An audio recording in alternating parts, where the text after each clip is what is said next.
Hello students, आज हम लोग सॉल्व करेंगे क्वेश्चन नंबर 10 एक्सरसाइज 1.4 का। Question is if x equal to A B C D and y equal to F B D G find. First part है x minus y. x minus y की meaning students ये हुआ कि the elements of x which does not belongs to y। तो हम देखते हैं कि कौन से एलिमेंट्स जो x में है लेकिन y में नहीं है। तो elements of x which does not belongs to y means ए हमारा x में है लेकिन a y में नहीं, तो a हमारा हो जाएगा। b x में है लेकिन b y में भी, इसलिए b हम नहीं लेंगे। c हम लिखेंगे क्योंकि c y में नहीं है। देन d y में भी मिल गया, इसलिए d नहीं होगा। तो क्या देखा हमने कि x के एलिमेंट्स जो y में ना हो वो कौन कौन से एलिमेंट्स है, a और c है। तो ये हमारा इसका आंसर हो गया। स्टूडेंट सेकंड पार्ट है y minus x. Find y minus x, just इसी का उल्टा है। अब स्टूडेंट्स हम लोग इसमें क्या देखेंगे, elements of y which does not belongs to x। y के एलिमेंट्स देखेंगे जो x में ना हो, तो यहाँ से शुरू करेंगे। f सबसे पहले f इसमें नहीं मिला तो f लिख लेंगे। देन b x में मिल जाएगा तो b नहीं होगा। d भी x में मिल जाएगा तो नहीं होगा। g लिख दिया जाएगा क्योंकि वो x में नहीं था। तो ये इसका आंसर हो गया। हम लोगों ने क्या देखा कि फर्स्ट पार्ट में x माइनस वाई और सेकेंड पार्ट में y माइनस एक्स, और थर्ड पार्ट में क्या है, थर्ड पार्ट में हमको फाइंड करना है x intersection y। x intersection y,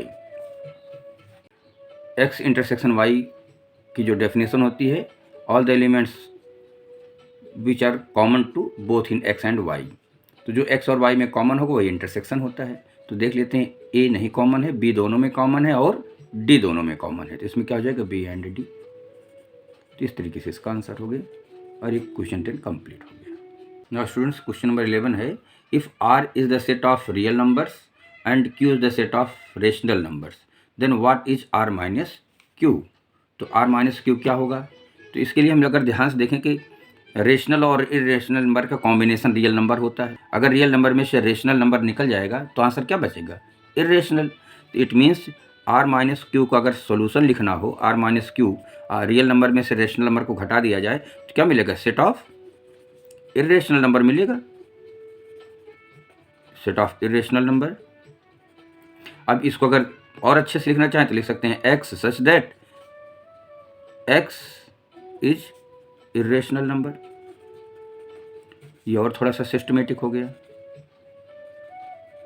ये शेड्यूल फॉर्म में लिख दिया, otherwise set of irrational number is sufficient for the answer. ये इसका आंसर हो गया।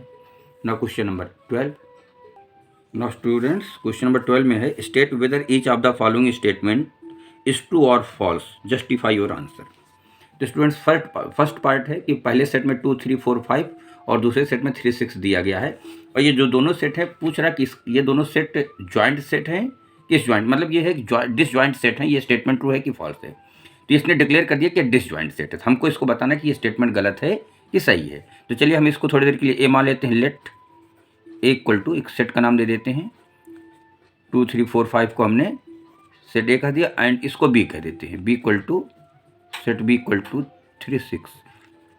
बी में 3 6 एलिमेंट है। अब हम क्या देखेंगे कि दोनों सेट का हम इंटरसेक्शन निकालेंगे, ए इंटरसेक्शन बी निकालेंगे और रिजल्ट देखेंगे क्या हुआ।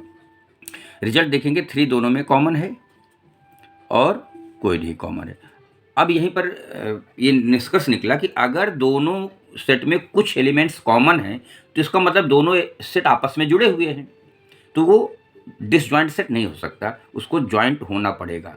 क्यों होना पड़ेगा, क्योंकि उसमें एलिमेंट्स कॉमन हैं। तो ये स्टेटमेंट क्या हुआ, इसने कहा डिसजॉइंटेड, ये स्टेटमेंट क्या होगा, फॉल्स होगा। इसका आंसर क्या आएगा, फॉल्स। ठीक, ये स्टेटमेंट गलत है। ठीक, ये आंसर हुआ कि इसका आंसर फॉल्स होगा। ये क्वेश्चन सेकंड है जिसमें सेट ए और सेट बी दिया गया है और इसमें कहा गया कि दोनों डिसजॉइंट सेट हैं, लेकिन इसको पता लगाने के लिए हमको पहले दोनों सेट का इंटरसेक्शन निकालना पड़ेगा। अगर दोनों का इंटरसेक्शन नल सेट आता है, मतलब फाई आता है, तो दोनों सेट डिसजॉइंट सेट होंगे। लेकिन अगर फाई नहीं आता मीन्स नल सेट नहीं आता तो वो ज्वाइंट सेट होंगे। चलिए देखते हैं क्या हुआ। देखिए यहाँ ए इंटरसेक्शन बी निकाल ले, तो ए इंटरसेक्शन बी में देखिए तो ए एलिमेंट दोनों में कॉमन है और कोई एलिमेंट कॉमन नहीं है, तो ए इंटरसेक्शन बी फाई नहीं आया, कुछ आ गए जिसमें से एक एलिमेंट ए है, सिंगलटन सेट आ गया, तो फाई नहीं आएगा, इसलिए डिसजॉइंट सेट नहीं होगा, तो ये स्टेटमेंट क्या हो जाएगा, फॉल्स हो जाएगा। ये भी स्टेटमेंट फॉल्स हो गया, फर्स्ट भी फॉल्स हो गया और सेकंड। फर्स्ट वाले में अगर ध्यान से देखिए, इसमें भी इंटरसेक्शन निकाले थे, फाई नहीं आया था, और इसमें भी फाई नहीं आया। जब तक फाई नहीं आएगा, नल सेट नहीं आएगा, तब तक वो ज्वाइंट सेट रहेंगे, डिसजॉइंट सेट नहीं हो सकते। स्टूडेंट्स पार्ट थर्ड में फर्स्ट सेट में एलिमेंट्स है 2, 6, 10, 14 और सेकंड में है 3, 7, 11 और कहा गया कि ये डिसजॉइंट सेट है, तो हम इनका इंटरसेक्शन निकालेंगे। इसको लेट कर लेते हैं ए और इसको लेट कर लेते हैं बी, एक नाम दे दिया। ए इंटरसेक्शन बी निकालते हैं, ए इंटरसेक्शन बी देखते हैं क्या कुछ आएगा कि नहीं। देखिए दोनों में 2 इसमें नहीं है, 6 इसमें नहीं है, 10 इसमें नहीं है, 14 कोई कॉमन हुआ नहीं, कॉमन हुआ, इसका मतलब कि ये नल सेट आ गया। इसको क्या लिख देंगे, फाई लिख देंगे। क्या हुआ, फाई हो गया। इंटरसेक्शन भी फाई आ गया, इसका मतलब कोई एलिमेंट दोनों में कॉमन नहीं है, इसका मतलब कि ये डिसजॉइंट, ए और बी डिसजॉइंट सेट होंगे, ये दोनों से डिसजॉइंट सेट होंगे, इसका मतलब भी लिखा गया डिसजॉइंट सेट। ये स्टेटमेंट क्या हो गया, ट्रू हो गया, ये स्टेटमेंट ट्रू हो गया। नाउ फोर्थ पार्ट देखते हैं।